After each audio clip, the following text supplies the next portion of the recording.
It's not just a slogan. Here at FirstBuild, we are all also makers. We're making everything from products to, yes, presents for the holidays that we definitely could not have shared before the holidays because they're secrets. So let's go see what everyone made.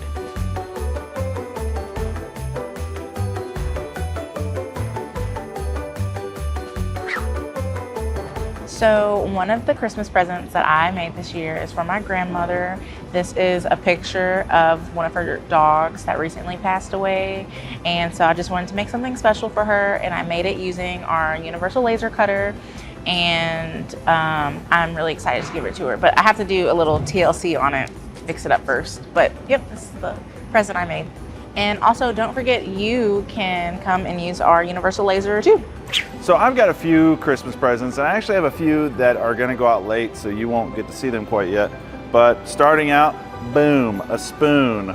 Cool thing about this spoon is it comes from a piece of floorboard that I saved from a project, and that flooring piece, that tongue and groove piece, was made from floor joist supports from a building or a barn or something built in the 1830s or 1840s. And that was a big log. So this was growing in the 1700s, which is pretty wild. And this wood kind of doesn't exist anymore in a way because it's old growth pine. So it's yellow pine, but it's super dense and the grain is super tight. And you could almost call it a hardwood. It's really cool. You can't really get this anywhere.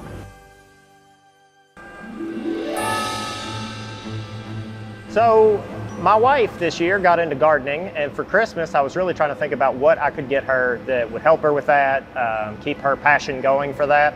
And thinking back this year, a lot of the problems we had was getting like big bags of mulch to and from the car to the garden. She moves a lot of equipment out there, and I'm not always home to help her with that. So I wanted to give her a wagon that would be able to help her transport all her items and goods, but at the same time, something that would take that load off of her. So I motorized it, something that she can actually use herself. She can put, this cart is rated up to 1,000 pounds. I would say she could put several hundred and be able to easily pull it with just a single, basically a drill battery, a 24-volt battery. But this is something she can use by herself, take a lot of the stress off of her gardening and let her get a lot of materials to and from pretty quickly. So I spent a couple weeks drawing it out, designing it, trying to think about using it. I made a lot of these parts here at FirstBuild using some of our equipment. So a little ingenuity, a little bit of hard work, and maybe a little bit of luck, hopefully is going to lead us to a pretty special Christmas this year. I wanted to make my husband something special for Christmas, and then we brought down the leather sewing machine here at FirstBuild. So I bought some leather. I'm super proud of this because I cut the template out on our laser, then I used the leather sewing machine, then I ended up having to take it all out because I messed it up. My friend Rick brought in his leather working materials and taught me how to hand stitch it. Then I dyed the leather, engraved it with our special saying, and I can't wait to give it to them.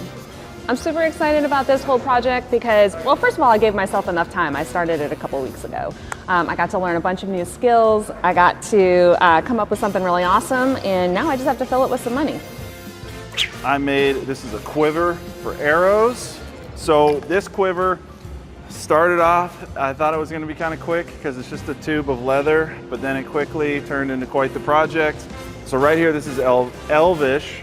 I took a little passage from The Hobbit that talks about arrows, and then I wanted to translate it into Elvish, and then I went down a rabbit hole of, apparently there's a bunch of different ways to do that, a bunch of different dialects. Tolkien was a crazy person and had so many different languages. Anyway, so it took forever, and taking a screenshot of this thing that was translated from this website after research, and then photoshopping it in a way where it's going to wrap, and then laying this out flat on the laser, and the laser etched it, and then dyeing it, and then stitching the back was a nightmare. Trying to get my hand down in this tube from both ends, and then doing the bottom was also a nightmare, and I didn't have the measurements of the person, so it's like, well, how's this gonna fit?